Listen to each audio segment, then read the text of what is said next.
Bom, como nós estamos tratando sobre os 10 princípios, o primeiro vídeo nós tratamos sobre 5 princípios e agora eu quero falar com você sobre mais 5 princípios que vão revolucionar todo o seu entendimento acerca das Escrituras Sagradas, porque quanto mais você entender a palavra de Deus, melhor é para todas as áreas da sua vida. Você melhora como pessoa, você melhora intelectualmente, você melhora sentimentalmente, você expande, você fica alguém muito melhor do que você era antes. E 6º princípio, você precisa ler o texto no máximo de versões que você tiver e traduções possível. Por exemplo, no Brasil nós temos, por exemplo, revista Almeida, revista e corrigida, Almeida, revista e atualizada. Nós temos versão da Igreja Católica, nós temos versões protestantes que são várias versões.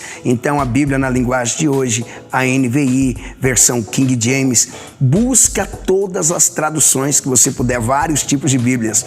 Eu conheço amigos que têm todos os tipos de Bíblias que lançam, ele vai lá e compra. Lançou uma, ele compra, lançou outra, ele compra, e ele vai estudando uma por uma acerca do texto que ele quer. Por exemplo, ele está lendo o Salmo 23, então ele vai ler o Salmo 23 na versão revista e corrigida, revista e atualizada, linguagem de hoje, NVI, King James e por aí vai.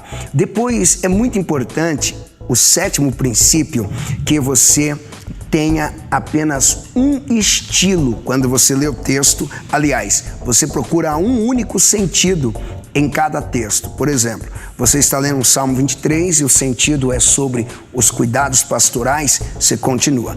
Quer continuar estudando sobre essa mesma ideia no Novo Testamento? Evangelho de João, capítulo 10, você vai buscar o sentido pastoral.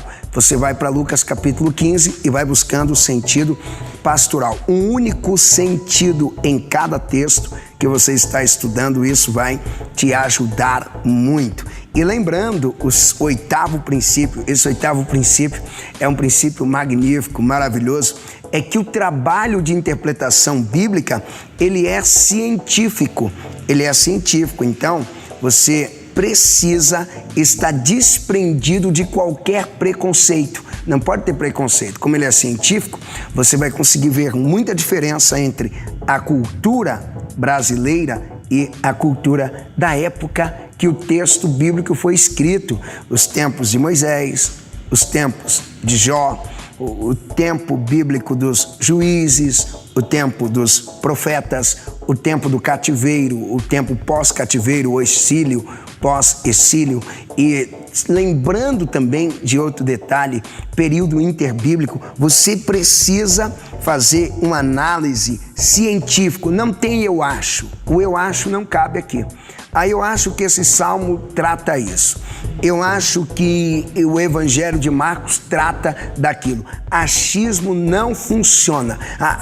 Segundo o que eu penso, quando o assunto é interpretação bíblica, não é segundo o que você pensa, é segundo aquilo que o texto pensa, que o texto está transmitindo. 9º princípio para você interpretar é aprender a ler cuidadosamente o texto. Leia o texto com cuidado. Eu sempre dou a dica para você ler uma vez, 2 vezes, 3 vezes, 4 vezes, 5 vezes, 10 vezes, 20 vezes, 50 vezes, quantas vezes te for necessária. E a quantidade de vezes que é necessária é o máximo que você pode.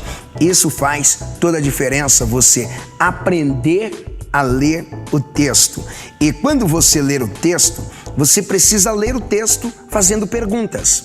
É isso mesmo que eu disse. Lê o texto fazendo perguntas. Quem escreveu?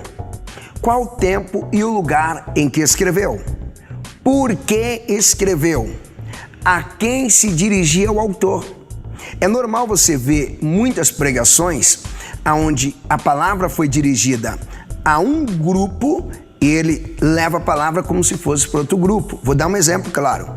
A mensagem que Deus direcionou ao Reino Norte de Israel não é a mesma que ele direcionou ao Reino Sul, quando houve a divisão dos 2 reinos. Aquilo que Deus falou para a Babilônia não é o mesmo que Deus falou para o Império Medo-Persa. Aquilo que Deus falou para os medos persas não é o mesmo que Deus está falando para Nínive. Então, analisa a quem o texto está se dirigindo, a quem o escritor e o autor, o profeta, está se dirigindo. O que o autor queria de fato dizer. O que ele queria dizer com aquele texto e com aquela ideia? Agora, o 10º princípio. Já saí do 9º princípio, agora nós vamos ao 10º princípio. Esse daqui é o fechamento. E esse é o mais importante de todos esses que eu falei. Esse é o mais importante. Você fez a exegese, fez a interpretação do texto. A exegese do texto já está pronta. Aí você analisa. Se a sua exegese ela contrariar os princípios bíblicos, sabe o que você tem que fazer? Abandona e recomeça tudo de novo. É aqui que tem que ter humildade. É aqui que você tem que ter paciência para interpretar a Bíblia, para preparar um sermão. Gente, eu já cansei de jogar sermões fora. Eu joguei fora, porque quando eu fui comparar com o que o texto bíblico estava explicando, não tinha nada a ver com aquilo que eu estava entendendo. Então peguei o esboço, joguei fora. Tem outros que eu guardei lá, mas eu não uso. Eu guardo para se uma eventual ocasião eu conseguir extrair alguma coisa de lá, eu vou extrair. Mas você não pode pregar, você tem que ter humildade para rejeitar aquilo que está fora dos princípios da interpretação bíblica. Nós vamos para a próxima aula e essa aula que vem agora, ela vai sacudir as suas estruturas. Vamos caminhar conosco o curso de interpretação bíblica da ETAV com o pastor Samuel Procópio.